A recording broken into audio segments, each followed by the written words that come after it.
welcome back to the show. It's great to be here again.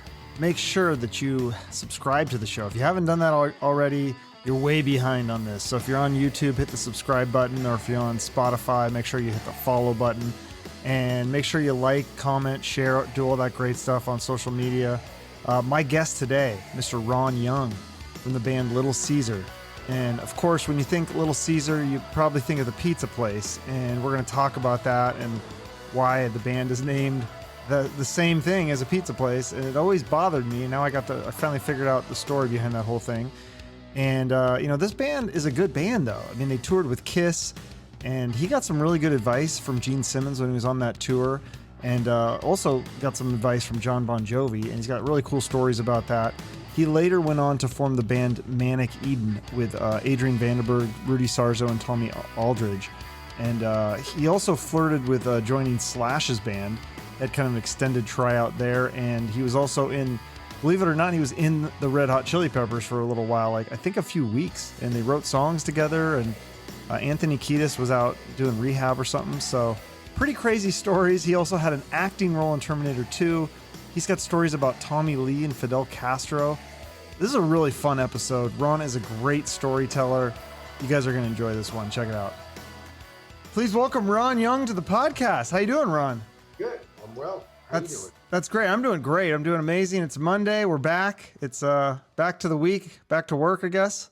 Yeah, and I've had a crazy morning. I've got a ranch farm place. Yeah. So I got 2 new cows that just showed up right before Thanksgiving, and I got another horse coming, and I got to completely reconfigure my barn. So I'm down there with tractors and big metal panels, and I'm like, I got to run up and play Rockstar. I'll be right back.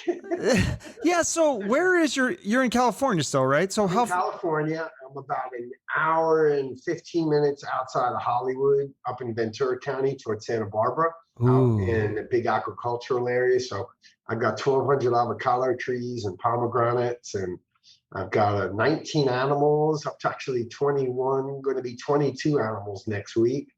Wow. That's amazing. Dogs and feral cats and fish and cows and pigs and donkeys and dogs. That actually sounds amazing. I think Santa Barbara, that area is beautiful. I'm from Seattle originally, but I moved to Phoenix, and when I was going to move to the sun, it was between Phoenix and Santa Barbara, but I just couldn't afford. California is so expensive. It is really expensive. And then there's all the personality that goes with it too. That's kind of hard to deal with. Right. Yeah. Cause you're you grew up in Queens. Is that correct? Yeah. So I'm a New York guy, came to California, and people are like, how long you been here? I said, since the 80s. They're like, oh, you're like a native. I'm like, no, I'm a New Yorker on an extended stay. Let's just keep it that way. Right. So then did you work as a nightclub bouncer? Was that in Queens or LA or both? No, I was out here in LA. That was at this great place called Club Lingerie. That was a great showcase place. And this place called the Music Machine, and the Screen too. So some of the hot clubs back in the 80s, I wasn't a bouncer. I was a doorman. So that New York sort of selectivity of who comes in and who doesn't, and who you give a hard time to, and who you open the door. And I had a big bouncer standing behind me in case anybody gave me crap. So. Oh, okay. So you're the guy that's like, okay, you're hot, you can come in, and no, you're too old, you can't come in.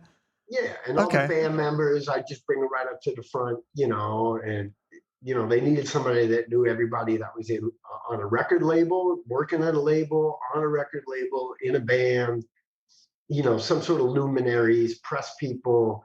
So it was kind of good it was good for my career because I knew everybody at, labels and publishing places and all the magazines, and, because they'd come up to me, and rather than stand in line, I'd be like, yeah, come in right now, So it was a great kind of gig to have as I was making music and putting bands together, because I got to meet everybody. Yeah, and then you get to get your band play at all these clubs because you have all the connections. Exactly. So that was kind of how Caesar got its start. Was I just walked in and said, "Listen, give me a great slot on a Saturday night. If I don't draw people, never book me again." So right away we were playing great, opening great shows or headlining great nights, and at the time, I didn't own a car. I was just riding a motorcycle. So that was starting to become a really hot little thing with everybody buying bikes. So I used to just go around and put flyers on everybody's bike and invite everybody down. So I had a built-in crowd from all the motorcycle dudes, you know, right away.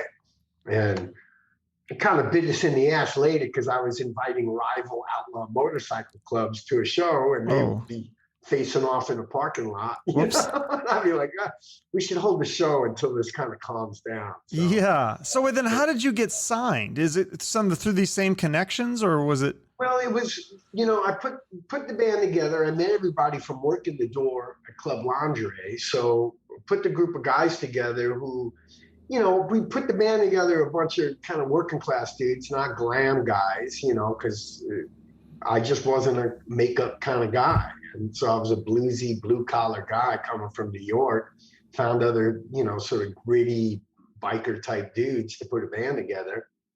And then, like I say, by, you know, getting really good slots on really good shows, you know, there were people in the crowd that saw us. And by the second show, we had Jimmy Iovine wanting to manage us. So it happened really quickly.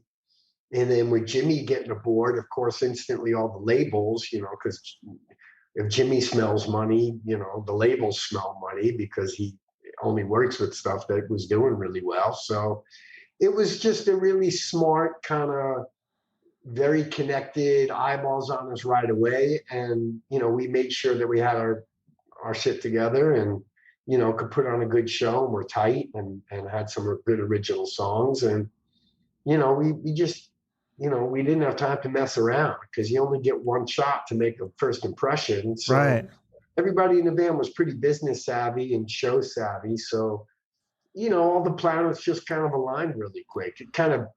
That was kind of our downfall because we got so many big people involved. All the egos started battling, and we kind of were the one who paid the price for all those fights. But, you know, it was the right way to do it. That's for sure. You know? Yeah. So when you were on the Metal Blade compilation, was that when you had Jimmy as the manager, or was that before Jimmy? Even? Yes. And the backstory on that was a totally contrived thing by Geffen. We had signed with Geffen. Oh. And what happened was we were meeting with Bob Rock. This was before he exploded, you know, with Dr. Feelgood and all that. He was really like engineering the Aerosmith stuff. And he did the Cult record and stuff, but he wasn't like, you know, Metallica, Dr. Feelgood guy just yet. So we talked to him about doing a really gritty 70s style record. And he was like, I'd love to make a record like that. You know, I've been making all these slickly produced, lots of reverb kind of stuff. Anyway, so we had hooked up with Bob, and then Bob and John Kolodner got into a fight over. John Kolodner's our A&R guy, big name at Geffen. He's that guy from the Aerosmith videos with the big beard and the long hair. Yeah, Aerosmith and AC/DC and Blue Murder. I mean, just tons of people. Total character. So him and Bob got into a fight, and all of a sudden we didn't have a producer for a while. So Geffen went to Metal Blade and said, hey, why don't we put out some of their demos, songs that we know are not going to be on the record. We'll put it out on Metal Blade, kind of trying to mirror what Guns N' Roses did with their EP, you know, very street sort of approach, try to get a street credibility. And it was a total corporate, you know, and Metal Blade really liked us. And the funny thing is we wish we would have been on Metal Blade because they had a better infrastructure together, rock infrastructure. Yeah. And you know, Brian Slago and Mike was working there at the time. And, you know, it was a real small family operation. And we really just loved those guys. They were totally connected to the band. And so we put that thing out first while we were waiting to get up into Vancouver and work with Bob Rock once him and John Kolodner kissing made up. So right. You know, those little corporate little shenanigans. No, there's so many like fuck ups because I've heard you tell these stories. And the biggest thing for me that I never understood as a kid in the 90s was like, okay, why is the band named Little Caesar when there's a pizza chain named Little Caesars? Yeah, and we didn't even know there was. You didn't know, but the record label did, and they didn't think that was a concern. They didn't go, oh shit, we got to change the name. They didn't know about that till about 6-8 weeks before. And then by then everything was printed up. We were like, well, let's just change the name. They're like, no. Then we got to redo all the artwork and get a new logo. And then we're like, well, whatever. And we still didn't think it was a big deal. They just said, yeah, there's a national pizza chain. They're not in California and you guys don't know about it, but it's a different thing. Don't worry about it, you know? And we're like, oh, okay, whatever. And then is we got on tour and we were driving around the US, and every time we go to, there's these Little Caesars Pizza. We're like, God damn it, you know? Did you ever think of having a partnership with them, like a commercial together? Actually, one of Geffen's, brilliant ideas when the record was coming out, we were trying to figure out like a good marketing campaign. They're like, well, why don't we put like a discount coupon on every one of Little Caesars Pizza? We're like, what does that have to do with anything? I mean, somebody gets a pizza and there's this some unknown band that you can get like $3 off a CD if you go to the record store. What does pizza have to do? Well, pizza, that's really down to earth. And you guys were like, come up with another plan. That's not a very good It's one. so weird because I feel like Geffen's I thought they were one of the better labels to be on. Us too. Well, what we didn't know, because at the time there was a big bidding war after the band. Now, don't get me wrong, none of the band got big heads about this shit. We knew this was all hype and Jimmy Iovine and all this other stuff. But that's pretty common for bands that get signed, right? There's usually more than one choice. Yeah, and the thing is that when Jimmy got involved, and at the time, all the labels knew that all of this sort of corporate glam sort of oriented stuff was gonna fade out. It was already starting to drop, and something new was going to happen. Which, of course, a couple of years later, it was alternative in Seattle. So they knew that. So when they saw this sort of bluesy, I had facial hair and was wearing flannel shirts and riding a motorcycle, and that was really, sort of fresh compared to all the guys up on the strip that had teased up hair and makeup and tight clothes. And so they thought, hey, this band could, they're kind of going back to classic rock blues roots.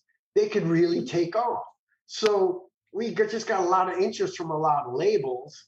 And so we decided to go with Geffen because of the Guns N' Roses thing. And then we come to find, because I became friends with Alan Niven, GNR's manager. And he's like, dude, we had to release this record like 3 times. Geffen didn't get it. I had a fight with them to release, Appetite like 3 times. And then when the single came out, and then when we finally started getting rotation at radio and MTV, and we went up to like 300,000 units, they thought that was good enough. And I was like, no, this is a platinum record. And they're like, no. I just let it ride. And Alan just kept pushing them. And sure enough, man, it became, the explosion that it became. But it wasn't because of Geffen's insight. And then when we signed with Geffen and we found out that they had 228 bands on the label that you never heard of. And we're like, and when 6 weeks after we released our record and David sold it was actually 3 weeks after we released our record and David sold the label, that's when all of this stuff started coming out, because the Japanese said, well, we need somebody to come in and, clean house and get rid of all of these bands that we're giving advances to and demo money to, and none of them are making albums that we released. So they hired this guy, Robert Smith, this marketing guy, to come in and just cut everyone's budget and drop these bands like stones. And one of the famous stories was there was this band called the Nymphs, this girl, Inga Laurie. And Tom Zutaut signed her. GNR's guy, and they kept wanting to get into the studio and start a record. And Tom just was so busy with all these other bands. Finally, Inga got so pissed, she went into his office and she jumped on his desk. She was wearing a little skirt at the time. She dropped her fucking panties and pissed all over his family photos and his ink blotter. And she was like total punk rock. She was wow. Like, fuck this label. And it was like this famous story going around. But sure enough, they got dropped, So all of these bands got dropped. And it was, we didn't know this at the time, but Geffen was really band heavy. And there was a lot of bands that were getting no attention. Sorry if my dogs are barking, but I can't, ranch life. Sorry. Oh, okay. Yeah. No, because wasn't there also a label, the manager, he gets fired for masturbating on the secretary's desk while he was high on ecstasy? 3 weeks after the record comes out, not only does the label get sold, and all of a sudden we find out, well, you're on MTV, you're in heavy rotation, we're like, well, what's our sales? And they're like, well, we don't really know because there's not really a lot of records in the stores right now, because once we sold the label, we're working now with BMG. So Warner was your distributor. So we got to figure out how to get all your records from Warner's warehouses to BMG's warehouses and then get them back out to the stores. And we're like, yeah, but we're on MTV. How are people buying our record? Oh, well, it'll create a mystique. And we're like, that's the lamest excuse we've ever heard.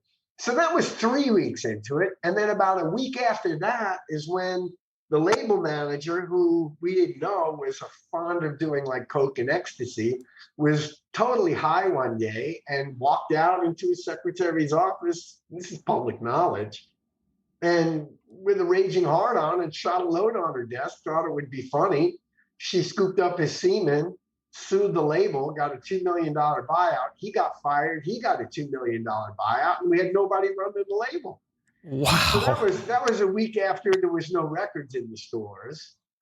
And then a week after that, Jimmy Iovine had announced that he was starting Interscope Records, and David Geffen went to him and asked if, well, let me handle all your distribution. I'd like to work with you. And David was like, nah. Jimmy was like, no, I don't want to bring Interscope under Geffen. So, David Geffen was really pissed at Jimmy, and he took it out on Little Caesar. He's like, fuck you, fuck your bands. Oh. And then he made us fire Jimmy Iovine, because in the state of California, you can't be a record label and a manager at the same time. That's against the law. Oh. So now he started Interscope, and he was the CEO. David was like, you got to fire Jimmy Iovine. He's now a record label, and you can't have a manager who's also a record label, because that's just against the law. So we had to fire him, and we went with Herbie Herbert. So this is the story of our career. But it's too bad, because that first really, all your records are good, but especially that first record, it really was a good album. Like, yeah, there was a lot of good songs on it. They let us finish. They finished out our contract. We did the second record. We co-produced with Howard Benson. But at that point, we were so bitter and angry. The songs are good, but you can just listen to that and tell we're pissed off. The lyrics are pissed off. My vocal is pissed off. At this point, we were so dejected and angry and puppets of the whole corporate machinery.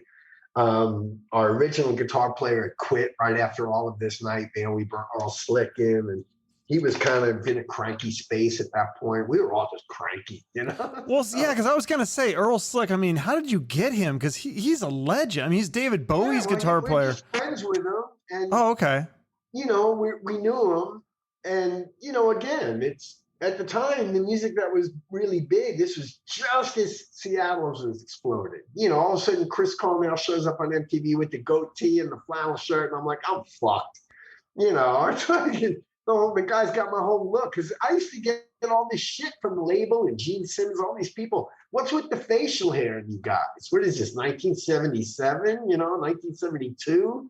We're like, it's just our look, dude. We're kind of biker dudes. Why do we have to look all pretty? And why can't we have goatees and shit? Nobody had them. Yeah. So, so at the time when we talked to Slick, he was like, listen, man, I can't find a good blues-based, soul-based band. I'd love to play with you guys. And we're like, well, the first record was a nightmare, and I don't know if they're even going to get behind the second record, because right now there's so much bad blood in the press and with Jimmy and David, and we spent so much money that they couldn't recoup, and now they got this guy at the label whose job is just to say no tour support, no video money. Japanese were making them cut everybody's budget. So we were like, well, what are we going to do? And at this point, we just heard from our lawyer and our new manager that David Geffen just wanted the band to disappear and go away. It was just nothing but a bad taste in his mouth. And, when our option was up, we were like, well, what are we going to do? Their second record's just about to come out. Are they going to pick us up? And we had a meeting up there, and it was the president, this guy, Rosenblatt, one of Jimmy Iovine's, Jimmy wouldn't come to the meeting because it was such bad blood right then. So his day-to-day guy, this guy, Tony Ferguson, came. And so we're sitting in this big office, and David Geffen just walks in and goes, listen, dudes, you've been talking shit about me in the press about the sale of the label and how it messed you guys up and Jimmy Iovine and all this stuff. I just want you guys to go away, but I can't let you go to like, you know, Epic or Elektra or Columbia or Atlantic. And if you guys hit, then my label looks bad because I had this band that did nothing on their first and second records. And then all of a sudden you explode. Everything you've been saying in the press about this behind the scenes business stuff's I'm going to look like, you know, an idiot. So I'm going to hold you to your contract. We'll let the other guys go. And I don't know, 5-6 years from now, if you guys want to reform, knock yourself out. But I collect artists like I collect artwork. And I'll put you on the shelf like I did Don Henley, like I did Neil Young. You know, look at their career. Neil Young didn't do a record for like 10 years, and Don Henley was going for 8 years. We had bad blood going, and I always win. That's just the way it is. So anyway, best of luck in your career. Gets up, walks out. Wow. Yeah. So I'm like, I'm screwed. The band is screwed, and that's why we broke up. It was just the writing was on the wall. We had to go away. And sure enough, 7 years later, we put it back together. And this time, you know, we promised this time it's not going to be about money and fame and corporations. Where, you know, the internet was just starting up, and you could put out your own records and stay connected to the bands on Friendster and MySpace, you know. So yeah, we were like, yeah, let's just do it purely for the music, and let's not try to make a living doing this, man. Because once you start making it a business, it just gets messy, and it gets, you know. So we all had outside gigs going on. I was running a nightclub in LA, and Fidel was running a nice high-end body shop and hot rod restoration place. And we were like, okay, well, we all have gigs that we can carve out enough time to go on tours and get in the studio. And that's what we did. You know, Lynrd, one of the other founders, he's Black Star Amps US rep, artist rep. So, you know, we all had gigs where we were around music or around cars or around something, but we all could, you know, make enough time for our music. Yeah. Great Ali picture behind you back there. Oh, yeah. Thank you. Yeah. Well, he's a legend. You have a fine representative collection up there of what you're all about. Yeah. So, I mean, speaking of legends, though, like, so you guys toured with Kiss and well, also Slaughter, which is also a great band. But I thought that was cool that Gene Simmons, because sometimes I hear stories where the bands tour and you don't even see the headliners, but Gene Simmons would critique your shows like every night and tell you what to do and stuff. Like Gene is the consummate businessman. Yeah. He's never done a drug. He's never drank. He's never smoked a cigarette. And so business is everything to him. He goes, business to me, that's a vacation. He was Liza Minnelli's business manager back in 1990. I didn't know that. So, yeah. So he's really, I mean, you know, he's Gene Simmons. So he loves the business side of it. So, you know, when we got out there, the first bunch of nights, he was up there watching every one of our shows. And after the show, coming in and imitating us. And you shouldn't do this. And you need to, you can tell you guys have been playing in clubs. You got to be slower and more dramatic. And you got to start working with a mic stand. And really, really good input. But then again, he was like, you know, you guys got to stop writing songs about how you hate your job and you have no money. Girl, you know, guys want to sing about fucking and pussy and, you know, and hot girls. And we're like, dude, that's been done to death. That's not really what we're about. We're a bunch of working class guys, you know? So, but he's like, yeah. And he goes, and what's with the goatees and the facial hair? Jesus Christ. People want to see something larger than life. And you guys look like you're fucking roadies, you know? Get some nice clothes and shave that shit, you know? But didn't he grow a goatee later and you saw it? Yes, about a year later, dude, when at this point, the whole grunge thing from Seattle was undeniable. Yeah. Everybody was sporting facial hair. And all of a sudden, I bump into Gene Simmons at some music convention. He's got a goatee and a flannel shirt. And I'm like, fuck you, dude. He's like, well, you know, fuck it. You know. Well, yeah, and then tell my audience this story about how your label wanted you to be more glam, so you guys took these glammy pictures, and then I still have some of those. Yeah, we did this photo shoot at. There's a chain restaurant called the Old Spaghetti Factory. I don't know if yeah. And inside it's all like velvet curtains and lush couches, you know, like turn of the century kind of look. And we were like, okay, listen, let's go in an old spaghetti factory in the afternoon on a Monday when they're closed. And we shaved and put on these polka dotted shirts and with little frills and all this shit. And, so we did this photo shoot. And it was funny because I went over I immediately started growing the goatee back when we saw the pictures. I was like, dude, we look so indistinguishable. We look really, we're not pretty, we look like we're trying too hard. This isn't even natural. So the photos were sitting on Jimmy Iovine's desk. And at the time he was working with Jon Bon Jovi. Yeah.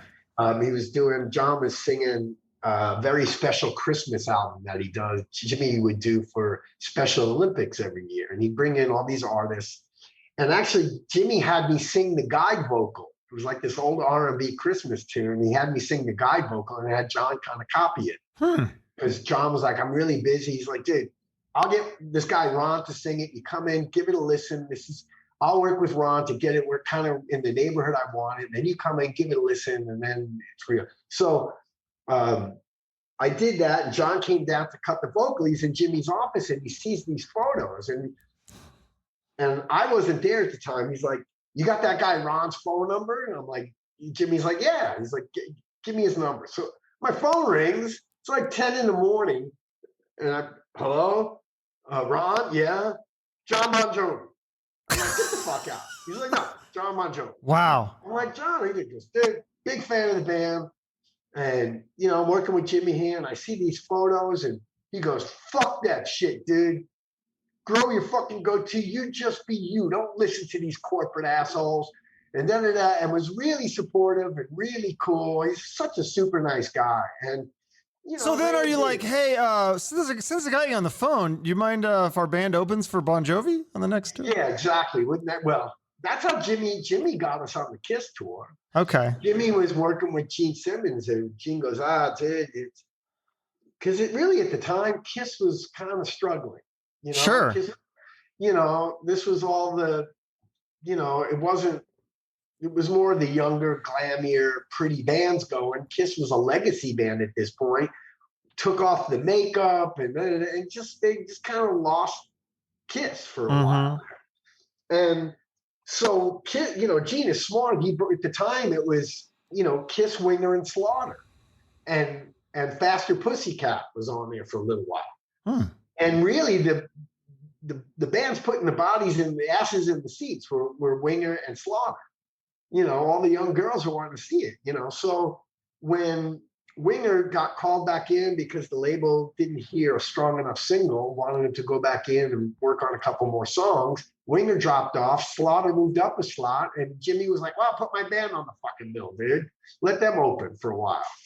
So when we got out there, Winger went in and they had some great song, knocked it right out. They were like, label was happy. They wanted to come back out on tour, and Gene was like, so once it was just Slaughter, the ticket sales started dropping and Kiss started canceling some shows for lack of ticket sales. So Gene had to get us off that tour and get Winger back on. So, again, this is pre-internet days. So Gene is calling back to LA and Jimmy, and he's going, oh, your band ain't going over too good. I got to drop you off the bill and get Winger back out. He would never admit that it was because ticket sales were weak with Kiss. So, one of the greatest lines I've ever heard, he calls it Jimmy, he goes, they're going over like pork chops at a bar mitzvah. Yeah, that's a good one. Which I thought was great. That's perfect. But meanwhile, the local newspapers were writing reviews of us and giving us like the best review of the night, saying there's a real rock band, a classic rock band, Kiss should learn something from really nice complimentary stuff. Nothing like what Gene was telling Jimmy.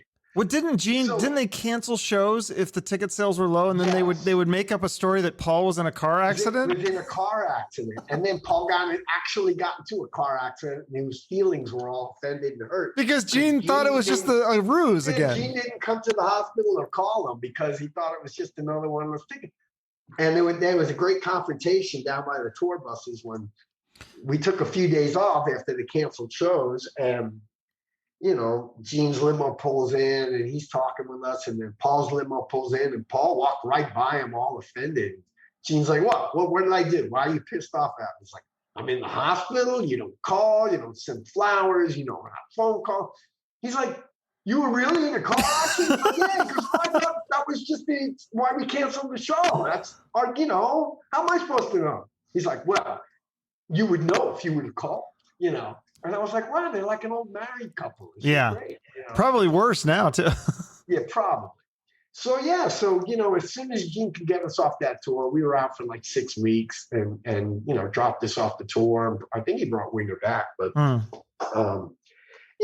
but again, man, it's just business.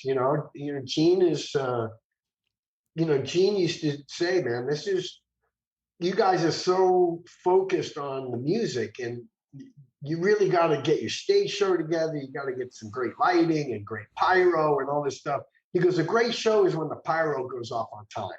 It's not about whether you played good. Nobody, it's so loud. Nobody's going to hear that crap anyway.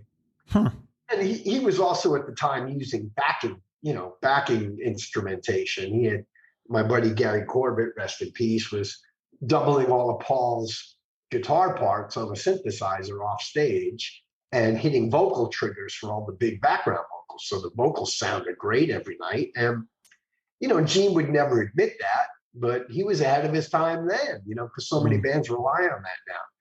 But Gene would never admit that kind of stuff. No. What about, did you do shows with Lynrd, Skynrd, and Junkyard? That sounds like a better fit for your band. I did 2 shows with them. One of them was down here in LA at what's now Glen Helen. It was called Irvine Meadows at the time. And that was just great, man. What a great triple bill that was. There was probably like 20-something thousand people there. And we, Junkyard came out about 8 months, almost a year before us. It was us, and then Junkyard, and then Skynrd. And I just remember at the time, Artemis Pyle, the drummer, he's kind of wacky, he had gotten really drunk and was climbing the scaffolding. And everybody, all the Skynrd's crew and the band were trying to coax him down. And he climbed up there with some bottle of something in his belt and just kind of hung out up there and was watching the show. It was kind of crazy. That is crazy. Were you friends with Junkyard and some of these other Sunset Strip bands? We still go out tour with Junkyard. Those guys, man, very, again, like-minded, down to earth, real blue collar. And, because in LA, there was really 3 different scenes going on. But in the rock scene, there was the east side of Hollywood, which was all of the sleazy, grungy, gritty, down-to-earth bands. And then there was all the pretty high-dollar, glamorous kind of shit going up on the Sunset Strip. So there was a whole set of clubs in LA, like Music Machine and Raji's and The Scream and, just stinky dive bars, that bands came up out of. And us and Junkyard, Rhino Bucket, Lethal Weapon, and even Guns N' Roses early on, they were playing all of those sleazy, grungy places, and then started playing up on the Strip and went to a little bit more of a glam look. Axl had his puffed up hair for a while. Right. Then they just said, fuck it. And just, decided to strip it back down and just be who they were. And they look a lot better and came across a lot better than their early glam sort of. Right. Absolutely. So explain this to me. You have that album, This Time It's Different. Is that, so it says 2013, but then Wikipedia says 98. When was that one made? That really came out in 98. Okay. It wasn't, I re-released it on our own little label, making our own little records. And that was just demos, outtakes. Like, there's a song on the first record called Down and Dirty. So you wrote that with Randy Bachman from Bachman and Overdrive. And the original title was Down and Dirty, and John Collada didn't like that. Oh. And he suggested, so we did a version called Downtown Mama. Instead of Down and Dirty, it was Downtown Mama. And I was like, it just sounds so hokey, And but we cut it and we had it, we had it recorded. And so we did, well, let's put it out.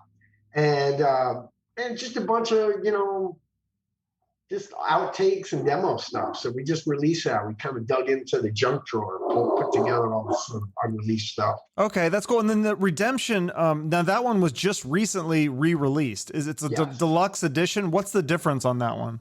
The deluxe edition is that remastered, and we have some concurrent live tracks to a bunch of the tracks on the record. Okay. So we had done like a double live album. We took some of those tracks and from the songs of Redemption, took the matching live tracks and put it on there. So that's the deluxe. Okay. Yeah, that's cool. I love the first song, Same Old Story. I mean, it just starts out, it's almost like just pretty much a strict blues rock song. And then it just kind of like continues throughout the album. Yeah, Chuck Berry, like 12-bar-y boogie kind of pumping, honky-tonky kind of thing, straight ahead rock, classic rock band. Yeah, and then I love in the album 8, the song Vegas. It's so catchy, and I love that lyric, too stupid for New York, too ugly for Hollywood. Yeah. That's great. Is that what they said about your band? That's pretty much, yeah. It was me pointing out it's kind of about the whole selfie generation, where people are trying to be influencers now. And they have no, like these Instagram models. As soon as Instagram goes down, they have no career. They're not models, Right. And there's this whole chunk of people who they're trying to be influencers, and all they do is post half-naked pictures or content that's like kind of lame. And they're not really smart enough to cut it in the big city of New York, and they're not hot enough to come to Hollywood and be a model or an actress. So they just kind of live on the internet. That's a good point. There's a lot of people in that. Yeah, that's their existence. And quite honestly, it's so diluted and overwhelming that nobody gets to become famous anymore, because everyone is clamoring for eyeballs, and followers. And that's the great thing about the internet, especially for bands where if we don't want to go the corporate route, and the corporate route's kind of dead, is, you get to put out your own music and you have direct access to the fans, which I absolutely love. Right. And on the other side, every single band on earth has the same tools to their availability. So it's kind of hard to get your message out, get your music out, and get your followers out. And it's confusing too, because sometimes you'll see this band and they'll have like 100,000 followers, and you're like, oh wow, this band must be really good. And then you'll look at their post and it'll have like 3 likes on a post, and I'm like, well, that's the thing. See, that's what we learned. It's about engagement. See, here's a little behind the scenes data information. It's about engagement. The problem is that for years you could spend $15 and get 50,000 followers through an app. Sure. They're not real followers. Right. So all of the people in the know stop looking at how many followers, and they look at each post and they see how many people are engaged. Exactly. Yeah. So, well, and I think the algorithm changes it too. Followers. What's that? The algorithm changes it too now with Facebook. Like, you may have, I think I have close to 2,000 followers, and they're all legit, but like, they don't see half my posts. It'll tell you like how many people saw the post. Good old Zuckerberg decided that he had to start making money. So the algorithm, the monetizing, it used to be very socialist, and now it's very capitalist, and it's, if you don't pay for ads, you don't let people see it, Right. Well, there's also so much competition, because now people like so many different pages. And again, this is where it comes back to engagement, because you'll watch a post start to pick up speed, because you post something and say you start to have 20 engagements. Then all of a sudden it goes up to 100 engagements. Then it's 300 engagements, because the algorithm goes, oh, people like this. Right. People are engaging with this. It's to our best interest to let more people see it, because it's obviously a piece of content that people find worth engaging with. And that's all they care about is engagement. So, and then they'll shove the ad. Hey, you want to boost this and get like 6,000 followers to see it? And it's like, all it costs is $85. And you're like, man, this is everything we hate about, I thought this was supposed to be social media. Nah, not anymore. It's monetization. It's different for sure. Well, so besides Little Caesar, you had a couple other, we've had a lot of actually other music projects, but there was 2 big ones that like didn't really happen, but almost did. So the first one was, if you're talking to me, You don't even have to say it didn't really happen. That's no, but like you actually, well, you were actually in Little Caesar. You were actually in Manic Eden. You were actually in the Four Horsemen. But Slash, tell me the story with that, because you almost came this close to being in Slash's Snakepit. Yeah, well, basically, Slash had gone through the quick backstory. Slash went through about 100 guys in LA, and I didn't even know about it. And one day the phone rings, and it's Mike Klink, his producer. And how does he get your number? How do these people get these? Well, back then there was no cell phones. This is landline. So yeah. He called down to Jimmy Ioving's office. Okay. And somebody gave him my phone number. So my phone rings, and that's back in the day. You pick up your phone and you just go hello. You didn't have caller ID. Right. There's no such thing, any of it. So he's like, "Hi, this is Mike Klink." I'm like, "Hi, Mike. How you doing?" "Oh, good. So listen, I'm producing this. Slash has decided he can't wait to get back together with Axl anymore. He's decided to move on with his career. He's doing this thing called Snakepit. We've gone through 100 singers, and none of the guys give him what he wants and what he's looking for.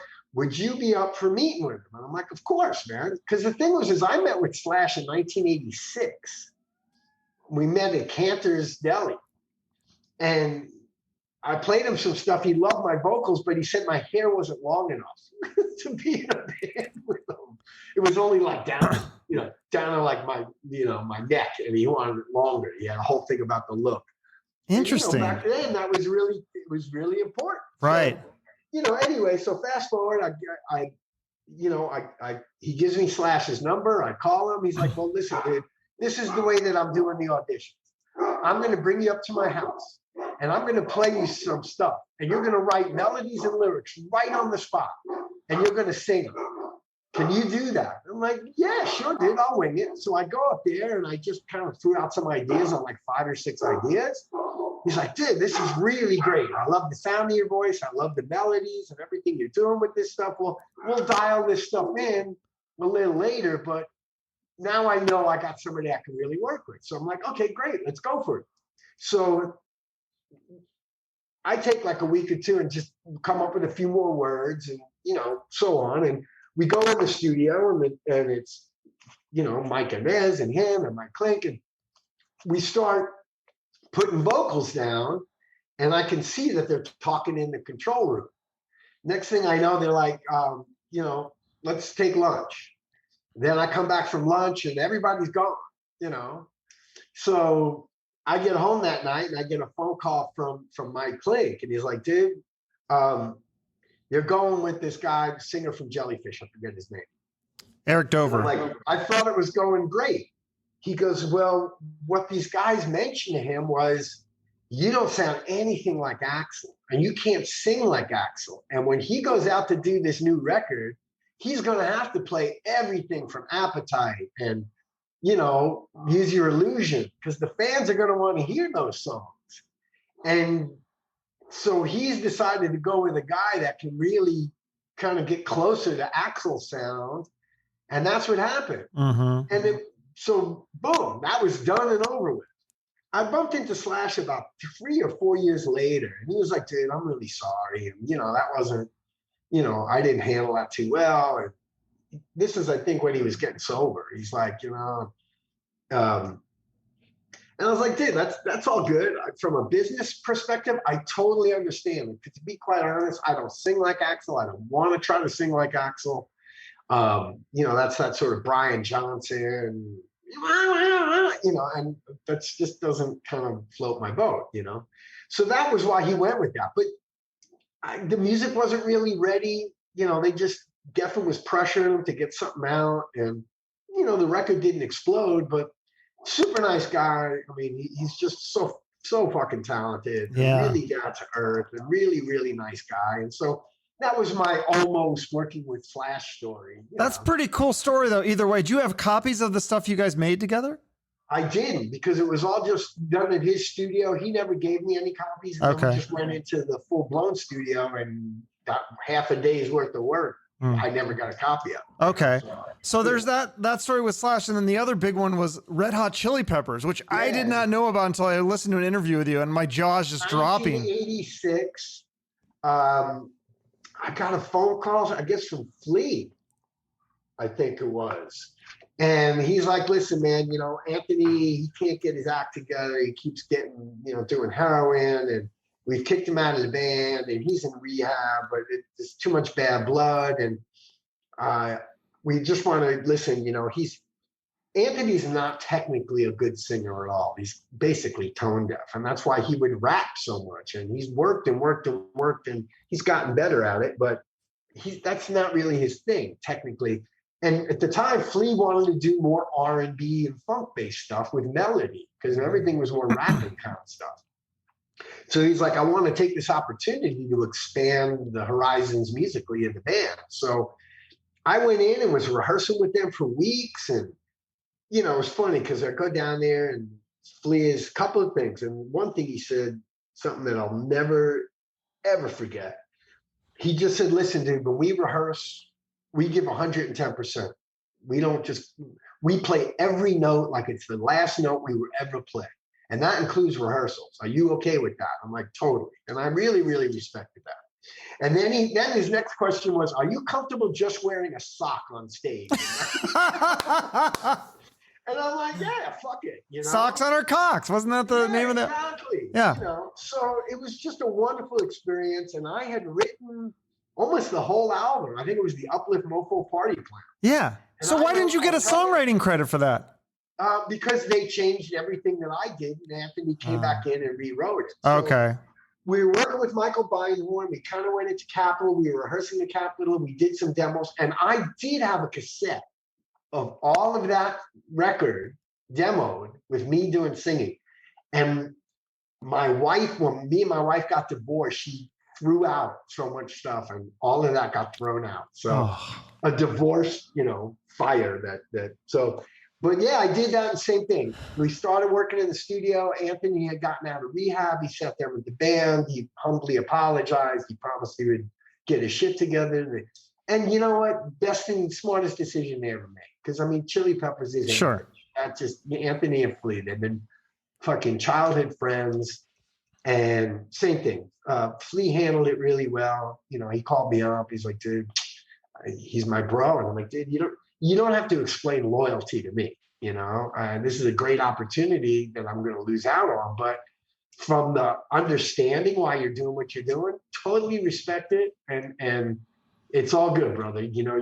We're nothing but a gentleman and handled yourself professionally. And I have no regrets. Yeah. It was great to work with you. And if it doesn't work out, call me again. There you go. Yeah. Well, sure enough, it worked out. In fact, at the time, this was Hillel. Hillel then wound up overdosing and died thereafter. So, they had the demons within the band. And, Anthony's been sober now for years and years and years. God bless him. It's great, that he didn't keep going down that path, that he would have wound up like Hillel.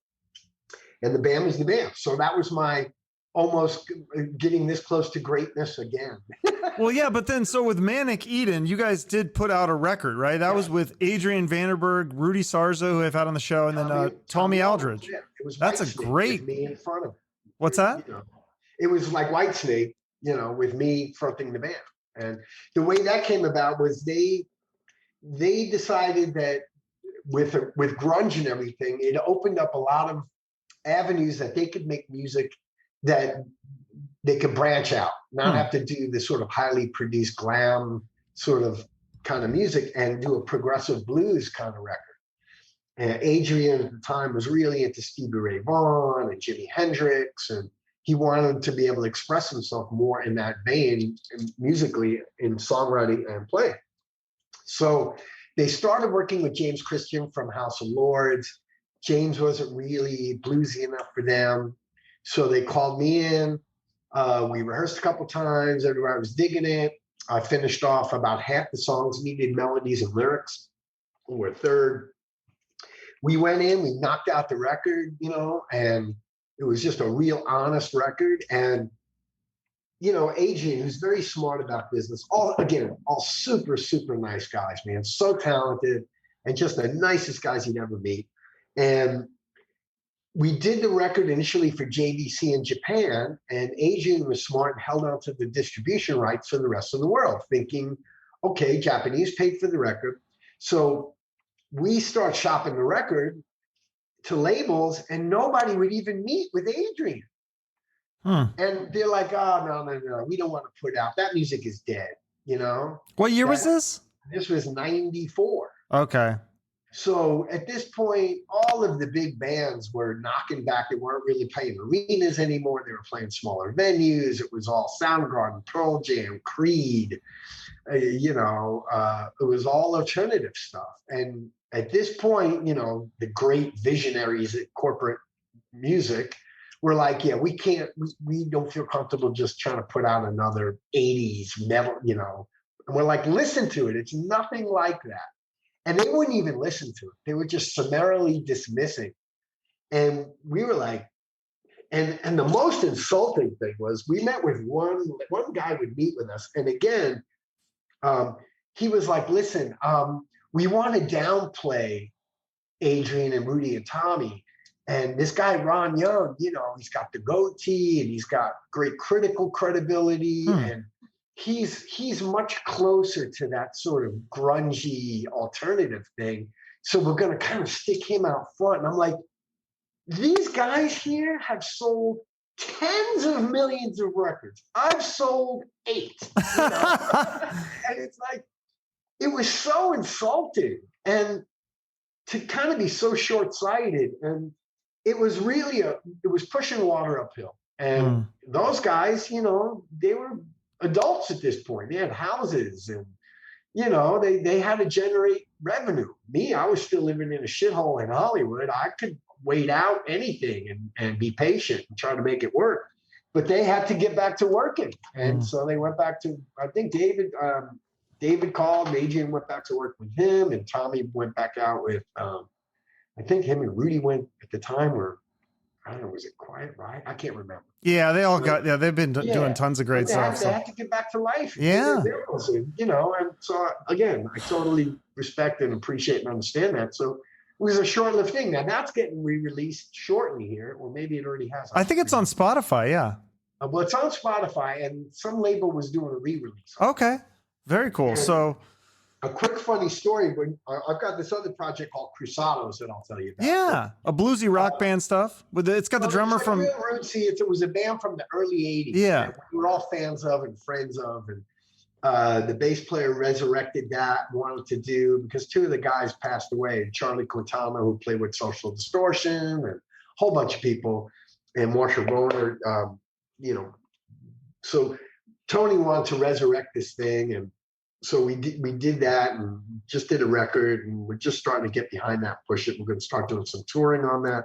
But anyway, I was over with Little Caesar, and we had a press day to do in Paris. We got there, a festival got canceled. We had some downtime for a few days.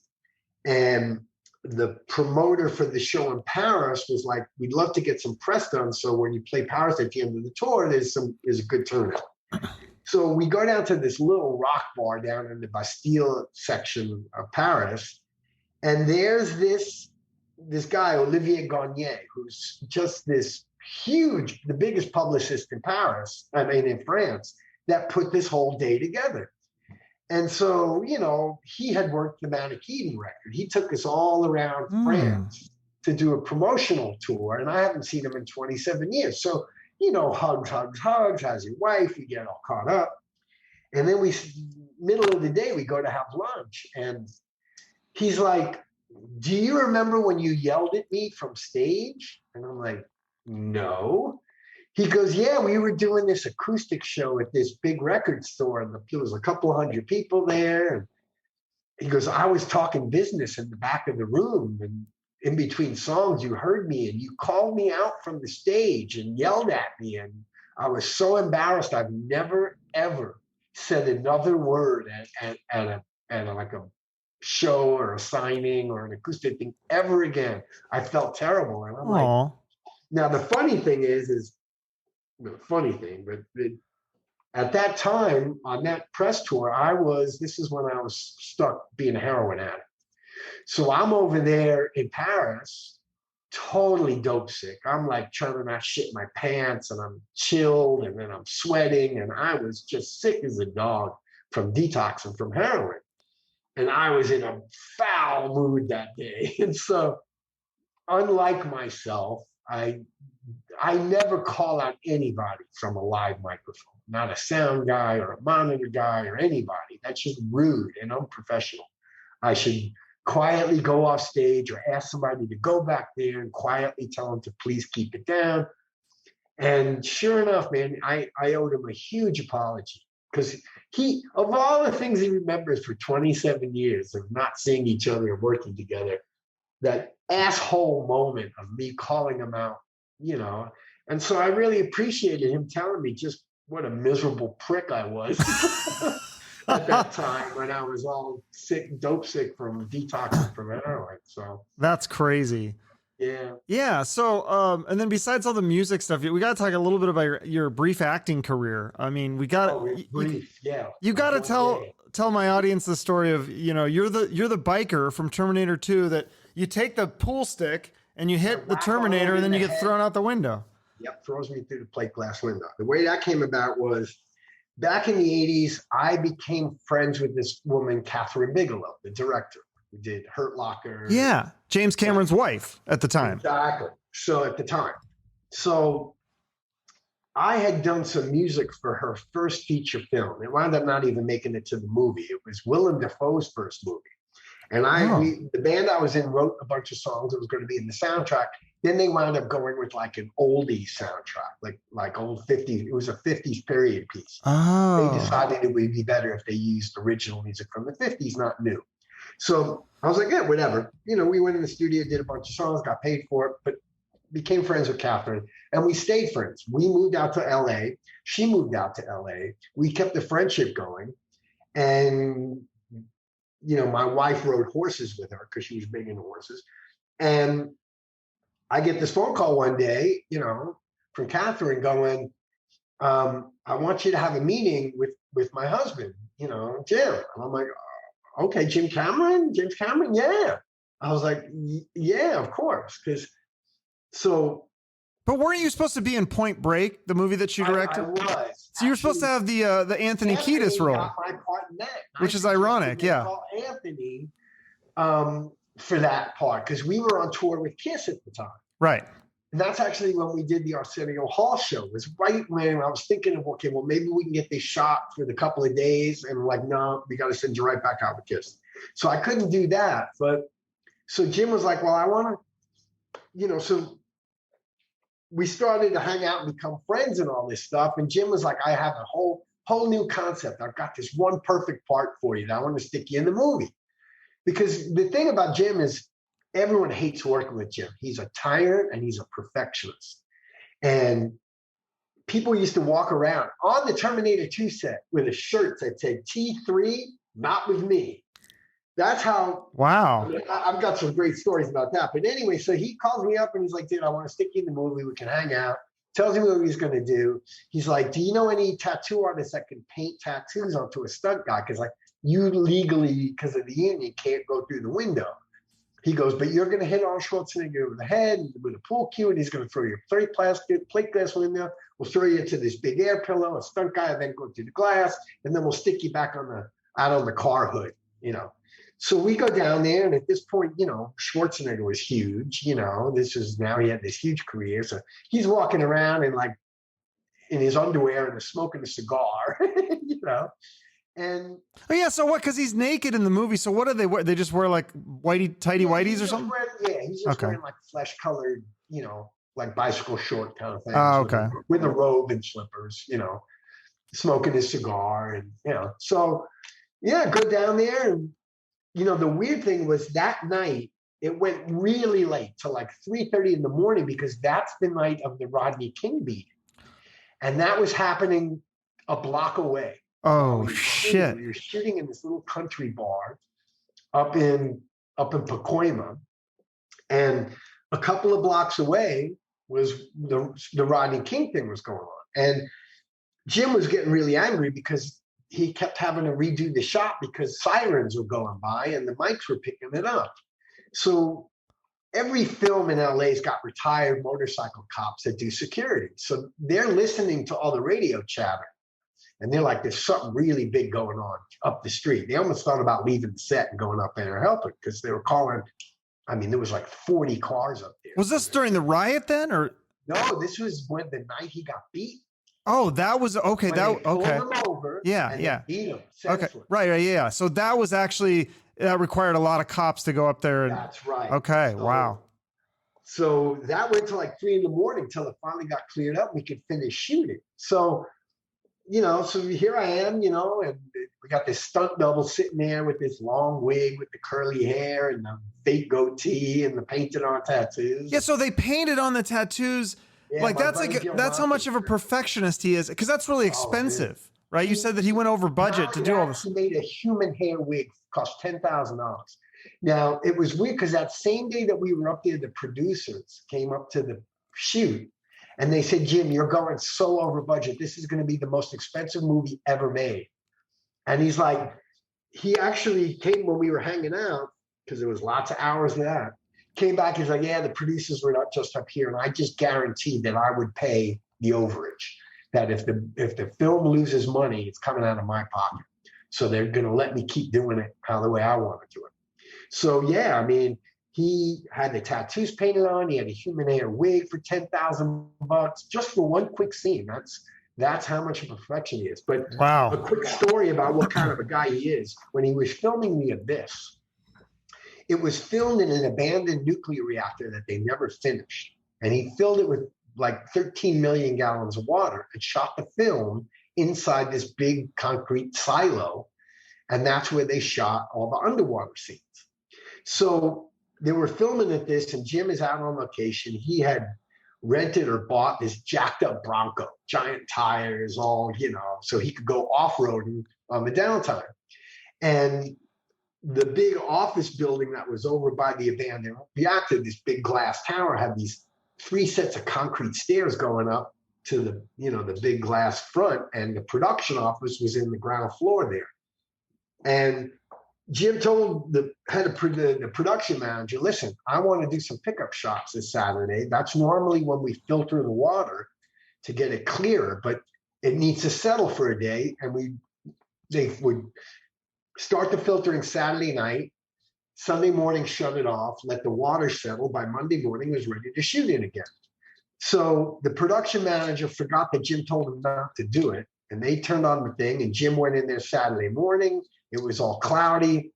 He got all super pissed. He jumps in this Bronco, dude, and he goes flying up the concrete stairs, boom, boom, boom, boom, boom, drives through the plate glass window, gets out, fires the production manager, gets back in, backs it up, disappears for 2 days. Oh, wow. I mean, and this one other time he shot the actor Bill Paxton, you know, the actor. Yeah. Bill had a band called Martini Ranch, and, you know, he's an actor, and he's like, told Jim he wanted to shoot a video. Jim's like, "Let me do your video." And it's going to be like this Western video. If you look it up, okay. Ranch, look it up. There's this great, it's like a Western scene. And there's all of these scenes swooping in, you know, like a helicopter shot. Well, Jim, low budget, decided that he was going to do all this in an ultralight. He was going to get a 2-seat ultralight, strap himself in the front with a handheld camera. So this thing is coming in, and Jim can't get the shot the way he wants it. So he undoes his seatbelt that's holding him into this ultralight, and he's leaning all the way over. And they hit this gust of wind, and he drops the camera, and he's holding on for dear fucking life. Nearly, he's like, so the guy drops down really, really fast and comes in slow. Jim, you know, jumps off, takes a roll, nearly dies to get the shot for this silly music video. But that's Jim Cameron. He's just, he's a fucking perfectionist. Well, yeah, I mean, it shows. He's really talented. In fact, in The Abyss, all of those actors had those big glass helmets. They didn't have such a thing. Jim's brother is a salvage diver up in British Columbia. And see, we sat down with his brother, and they designed those helmets with the thick plate glass, tempered glass. And they got a patent on it. And now that's like the industry standard. What? And they designed those helmets. That's funny. That's crazy. Because he couldn't see the actor's facial expressions enough. So he designed this whole thing. He designed this underwater, like, these things with two big propellers. That's right. Yeah, because he made the movie, a documentary about that. Right. So I saw he that. invented that. Yeah. Mounting a waterproof camera on this thing. And we were up at Jim and Catherine's house for a barbecue. And the actor, rest his soul, Lance Henriksen. Yeah, in the film, that's right. He's a wild man. So we're in Jim's garage drinking some beers, and here's this thing sitting on this box. And Lance is like, what's this thing? And Jim's like, Lance, don't even mess with that thing. That thing will take your fucking finger off. So don't even. So Lance walks up and he puts his finger and he hits the button. Whack! Blood just goes everywhere. Nearly takes his finger off. It didn't sever the bone. Oh my God. So, rush into the hospital. Jesus. The whole barbecue. He gets all the stitches, almost pretty much having to reattach it. The finger never really worked very well after that. And Jim's like, what are you, fucking idiot? What? He's like, well, I just wanted to see how bad it was. God, oh my God. Yeah. Wow, he is a wild man. Yeah, wild man. But Jim's just, he's the genius. He has all these ideas and so yeah, the most expensive film ever made, T2. That's pretty cool. And the next thing, everybody's like, holy shit, that's Ron Young. And it was just, I got my SAG card. All my actor friends hated my guts because they're like, you got a SAG card? You're in the union? I'm like, yeah, he had to. It was a union shoot. So he called up the union and got me grandfathered in. And I was paying my dues. Never used it again. But oh, you never got to, I thought you were you had some voiceover thing for Strange Days. Work, but that's not the actors, it didn't require. Did you ever try to pursue that more or? No, I was too busy trying to be a failed musician, trying to be a failed actor. That's the only business more cutthroat than trying to be a musician. Successful musicians trying to be a working actor. Well, how do you think you got so many great opportunities? Because you had Little Caesar, Red Hot Chili Peppers, Slash, Terminator 2. Was this based on talent and reputation, or networking, or because you're easy to work with? A combination of having my own unique sound. I have a signature voice. I work really hard. I try to stay really humble and a team player. I try to be personable. To me, personal relationships are more important than money or business. And I try to treat people accordingly that way. And so that winds up making me user-friendly, to work with. And I guess maybe my reputation of working on something and getting fired, not having a bad attitude about it, suits me well. Has that happened? Well, listen, I got fired from the Slash thing. I didn't piss and moan or, was it really fired though? Or was it just because that was more like an extended audition, right? Yeah, exactly, man. But again, this is the stuff that people get in trouble for. I won't name names. Every week they're on the internet, on Metal Sludge and all these places talking shit about the other version of their band or their old band members. And the way they stay relevant is by talking shit all the time and getting people to hate on them, and I've never been that guy, man. I don't air my dirty laundry in public. Plus I learned my lesson from the Geffen thing, that if you start talking shit about what's really going on publicly, the people you work with can get really angry but I was, I wanted people to know the truth. Right. Sometimes the truth will get you in trouble, Yeah. Well, didn't you say too that you learned that you had a quote? It was interesting. It was like, the miserable years helped you grow into the person that you are today. Like you're grateful for those times. Listen, people sometimes say this is bullshit, but if I were to become as successful as guys like Jimmy Iovine and John Colodner and Bob Rock were aiming to make me, and they were kind of very confident that would happen, I'd be dead or just a raging asshole, because I wouldn't have gone through any of the shit that I went through and learned any of the lessons that I had to learn of what's important, what's in business, what's important in life. And I would have been one of those guys in bands that was crashing cars while I was getting loaded and killing other musicians, or whatever the shit that you see other people who had so much more at their disposal in business and in finances and all that stuff, that they never really matured past that. Like Tommy Lee is a perpetual 13-year-old. He's the sweetest guy in the world, but he's been Tommy Lee. So everything is just party, fun, And, there's stuff that when you hang out with him, it's just, he hasn't gone through the things that a lot of my other musician friends have gone through, and has a different attitude about it, Have you hung out with Tommy Lee? Yeah.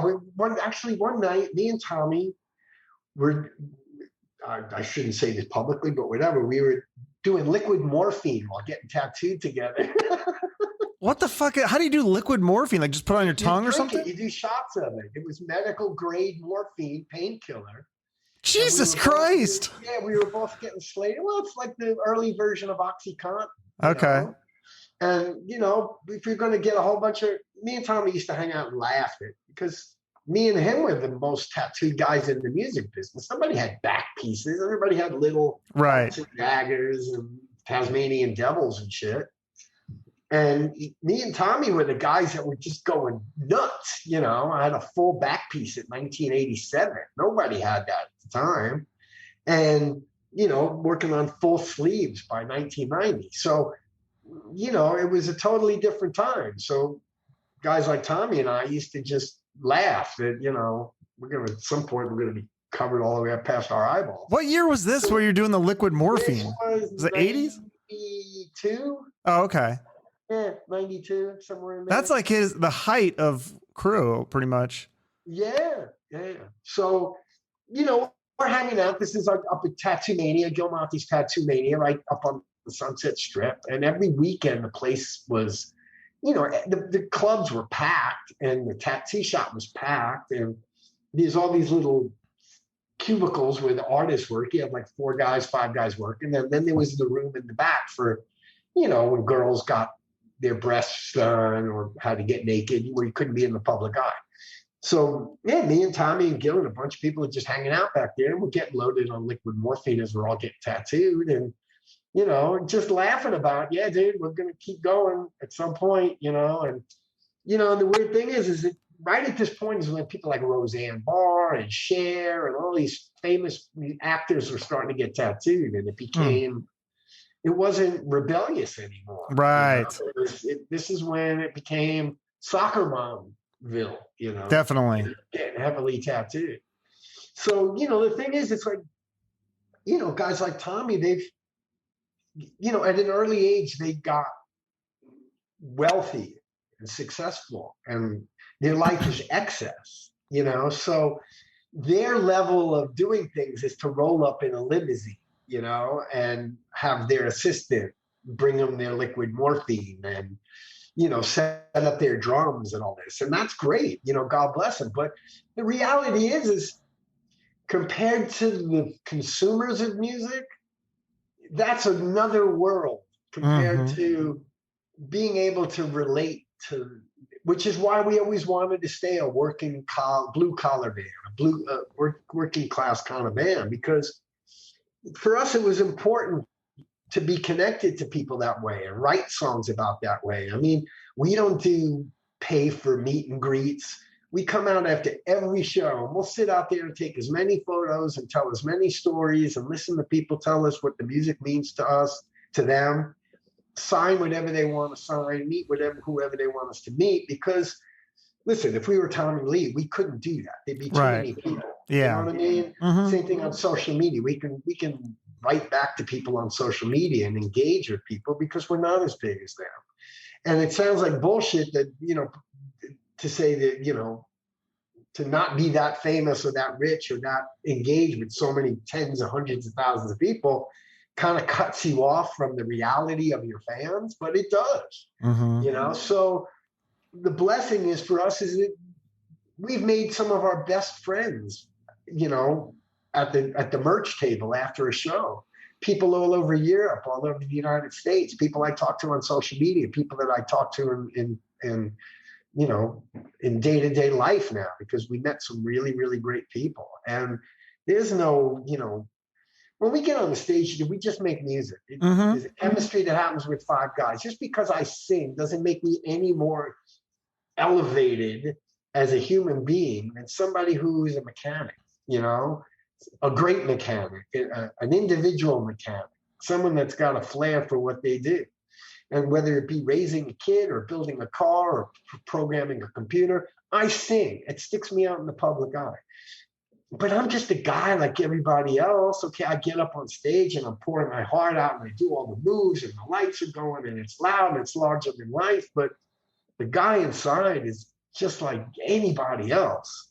And so to keep connected to that, I'm really grateful that there's attention that's driven and I get to do what I just adore doing with the guys that I adore doing it with. But just because in some cases that puts you in a limousine and puts, brown M&Ms and champagne in a dressing room backstage, for me, it's like, I'm just a guy. Okay, I'm going to go up there and masturbate in public right now. When it's done, I'll come back out and sign whatever you want me to sign. But I'm no fucking different than anybody else. It's just what I chose to do. Yeah. Well, and it's interesting now in 2021. I mean, people can be like, back in the day, it was just like there was rock star or there's movie star, but now you can be famous, or not necessarily famous, but you can have a following or fans for like anything. Like you see these rock star celebrity chefs and stuff. I mean, when I was a kid, I don't think there wasn't too many celebrity chefs. Now that's a thing. And the real rock stars now are IT guys, nerds that write apps, the Zuckerbergs and right. And or people that have 4 million followers because they do makeup and while they're in a bikini or some kind of, or they eat ghost peppers, I mean, this is what makes people have more followers than my band does. Sure. Or TikTok or whatever. And so whatever. But, but the thing is that I realized very early on at the beginning of social media that I can't convince anybody that I'm larger than life when talking to them on Facebook. You know what I mean? To post pictures of me at a strip club or, I put pictures up of the cars that I build and the bikes that I build. But it's not about bragging. It's just about this is the shit that I build. If that shit's cool to you, then why not share it? Yeah. And so I sell one to build whatever all of that shit is. I've got other businesses that have made me enough money to start little projects, but it's not about, look at me, I'm a rock star and I have a life that you could never have. And you should worship me because I live up in this rarefied air, in this rarefied place. And my friends are all rich and famous and oh God, it's so great being me. You poor people can't even talk to you on social media because I'm so fucking cool and in demand. Fuck that, So very early on in MySpace and Friendster and all that, I just let people take a peek behind the curtain. Here's a bunch of guys. I mean, back in the day, we used to roll in, like at the Kiss shows. People thought we were the roadies. We looked like the roadies. Yeah. We acted like the roadies. We set up our own gear. I used to fire guys if they were rude to waitresses when we were touring. It's like, you don't act like that. You represent us. Everybody is to be respected. We work with all these people. They don't work for us. We work with them. We go up and do what we do. Behind the stage, they do the scenes. They do what they do. And they're as good and as talented for what they do. They just don't become famous for it. Mm-hmm. The guy that invents like the Timex watch, his product, the thing that he invented is on hundreds of millions of wrists. You could walk by him in the street. You never know who he was. But musicians and actors, we are the product. And some people don't do very well with all that attention. I don't. I'm way more comfortable on stage than I am when I get off stage and I have to actually have a conversation with somebody. I feel awkward, it's like, hey, and it's weird because there's some people, and listen, they tell me stories about a song they played at their wedding or they played at their mom's funeral or whatever. And they tell me stories about how what we've created has been woven into the events of their life.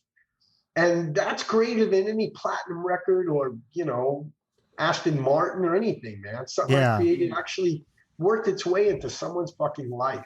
Right. And when people, because I'm in Terminator or I was on MTV, they have this conception about me and they meet me and they're kind of, anxious or, oh my God, I'm getting to meet this singer and I can see that. And I'm like, dude, I'm just a guy.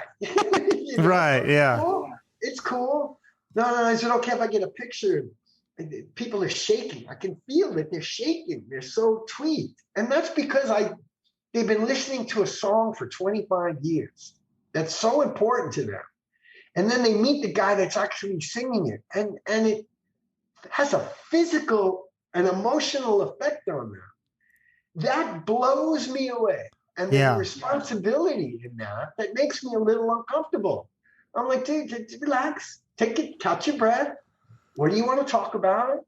Nice to meet your daughter, And it's like, and then, 10 years goes by and like we go and do a show like in Paris, and there's a guy that he does these wooden cutouts. He's an incredible artist, and he does like our logos, and he makes these custom wooden signs. In fact, he did this.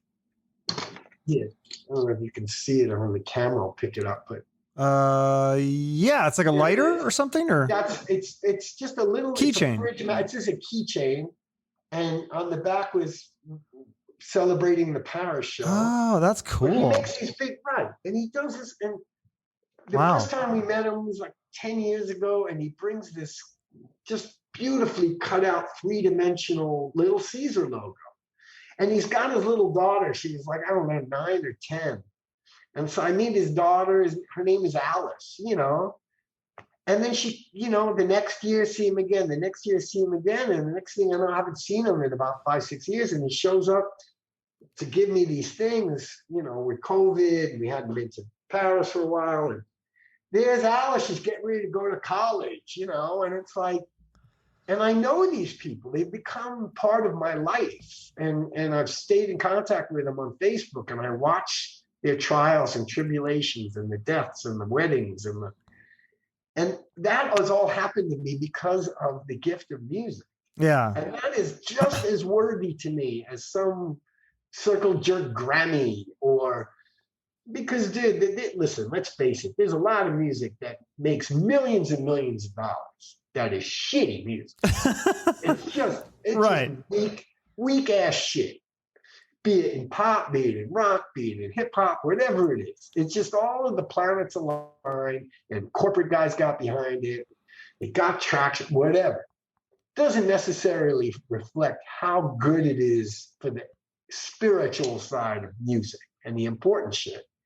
So I had to learn that lesson early on, that my self-worth is not denoted by number of units sold. So there are some obviously incredibly talented people that sell millions and millions of records. It's because it's undeniable. The Chris Stapletons and Adeles and all these people, the Bruno Mars, and these just incredible fucking talented people that it's just unbelievable what they do. And it's obvious. Then there's other people that are they're drafting and they whatever up into so on a personal level, that doesn't really mean anything. So all of this other stuff, that the gifts that come with music, the camaraderie, the relationships, the friendships, the shared experiences, the moments in time. And I say this from the stage every night, that I thank the audience for coming, for giving us, the band, the gift of music. Because without the audience, we're a bunch of guys jerking off in a room in LA called rehearsal. As soon as you go out in front of a crowd of people, that night is special. Their energy and the band's energy affects the tempos, it affects the expression, it affects everything. And that particular song and that particular moment will never be played that way, the same way ever again. And we give it huge amounts of reverence. And that's because of the energy coming from the crowd. And so they give us that gift every night to inspire us and to give us something to play off of. And without that, man, we're dead in the water. And we're not doing it in arenas or huge theaters. We're doing it in clubs, but it's enough business so that we can keep doing it. Yeah. Well, and we get on some bigger shows as a support act, and we're grateful. Yeah. And you do the festivals and stuff, and hopefully you'll come there. I'm in Arizona, so if you ever do a show here, let me know. I'd love to come see you guys. I've never seen you live. We're going to start getting back out, doing weekend runs. Good. Like Junkyard does, and maybe even with Junkyard. We did a run with Junkyard. We're, teaming up. That'd be perfect. And doing that kind of stuff. But yeah, so, for us, man, we know so many talented people who don't get to do that. You know, we have enough of a business. So bringing it back full circle, I've had enough of a career that I get to do what I love to do with guys that I love to do it with people who I love to do it for. So everything after that, I'm already a rich man, you know? Yeah. All the other stuff is a lot of complications. And, you know, all I know is that when you look at Britney Spears and the stories of the Tommy Lees and the Vince Neils there's a lot of drama that goes on when you have a lot of money and a lot of attention and a lot of stuff. And to be honest, I you know, because of other business ventures I've been around billionaires. My life is so wild. I got to dine with Fidel Castro in 1997. We had what? Yes, I did this thing. I also do behind the scenes production stuff. I ran a venue called the Key Club in LA. Yeah. Right. So I was the production manager there for 10 years when the band was on hiatus. Sure. And at the time I got asked to come and be a sound and monitor engineer for this big concert going on in Cuba. The concept was Bill Clinton was the president. He was trying to open up Cuba and stop the embargo. And he thought the best way to start that was to do some cultural stuff. So in one way, the Baltimore Orioles went down there, played a baseball game in front of the Cubans, and then Montel Jordan, Mick Fleetwood, Bonnie Raitt, Gladys Knight, Michelle Indigocello, a whole bunch of musicians went down to Cuba, got put up in the Hotel Nacional. We went down there early, set up 6 recording studios. They wrote songs with all of the Cuban icons of music, Chicho Valdez and all the Buena Vista Social Club guys. They wrote all these songs, picked all the songs they were going to do. They did a rehearsal, and we did a giant concert at the Karl Marx Theater in Havana. Now, we go down there, and all the equipment is from 1959, and so we had to smuggle in all this PDPA gear, and they didn't even have duct tape. We brought duct tape and see, that's what I've heard. Yeah, I've talked to people from Cuba, and they're like, you can't even go to the hardware store and get there's no. Dude. Yeah. No. So anyway, we did this quick renovation of this thing, and so I got there to go down there, and at the end of it, when the concert was over, we had a big, you know, banquet, and so they brought the production crew up in a line to, you know, I mean, I just got to shake his hand and say like 4 words, but still pretty cool. So, right. So in my life, I've met, you know, leaders of countries, and I've hung out with heads of outlaw motorcycle clubs. So that's kind of a broad spectrum. That's very cool. Of the people that have kind of crossed my path, all because of music. Yeah. You know, all because of music. That's amazing. You know, so my other businesses, I have hung out on yachts of billionaires, you know, and I got to tell you, man, that more likely than not, the more money you get, the less happy you are. It's really weird. Interesting. It's what I call the complications of abundance. And some people don't do well with the complications of abundance. And it winds up making their life sometimes just really filled with a lot of drama. Just having all that money.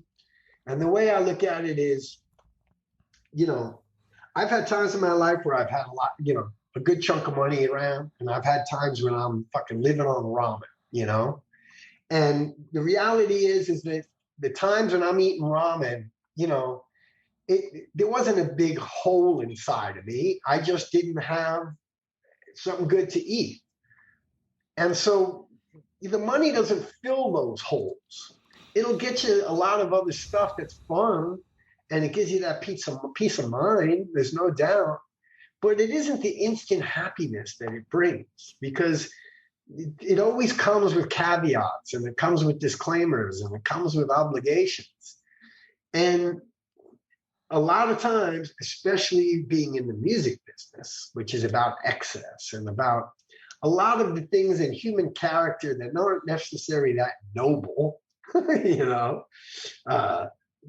indiscriminate sex and drugs and all that. And that's fun. But when that becomes your life 24/7, I can name you know, tons of guys who wound up dead were miserable. Yeah. Or, you know, in a lot of trouble. Right, for sure. Well, and it's good that, you know, you had your little bout with the heroin and stuff, and you got off of that, and you're clean and sober now, and so things are going well. I got that perspective, man. Yeah. You know, and it just, it's, you know, it's the things that really make you a rich man have nothing to do with a bank account. They really don't.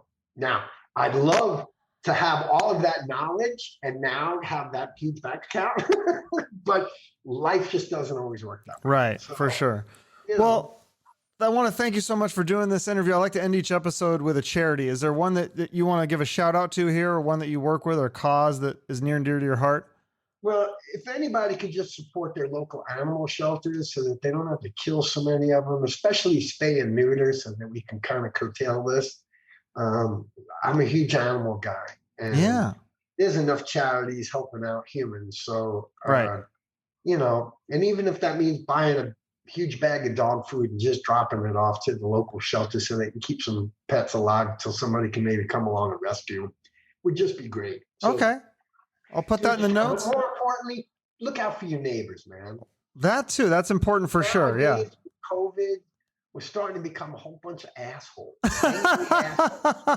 We need to stop being assholes and get back to just having some basic human decency, respect, and care and kindness, no matter where you stand on shit. I agree with all that. So I will put your website in the notes along with the charity, and everybody can check out your music and hopefully see you on tour soon. Great. Okay. Thanks so much, Ron. That was fun. All right, you too. Bye-bye. Take care. Bye-bye. Well, that was a lot of fun. Great stories from Ron. The Tommy Lee one is just insane. I've never heard of anyone drinking morphine before, and I don't recommend it. It sounds very dangerous, but he's Tommy Lee, and he's got 9 lives or 9,000 lives. I don't know. It's crazy. Ron's also got some great music. So I just checked out that Manic Eden album. It's actually not on Spotify. It's on YouTube, but it's a really good album. And of course, all his Little Caesar stuff is on Spotify or wherever you stream music. Make sure to check the website or follow Little Caesar on social media for show dates and updates on new albums and things like that. And while you're on social media, I'd love for you to give me a follow. And of course, make sure you subscribe to the show on YouTube or wherever you listen, Spotify, whatever. I really appreciate your support. My show continues to grow, and it's really cool to see that, and I'm very grateful for that. So have a great rest of your day, and remember to shoot for the moon.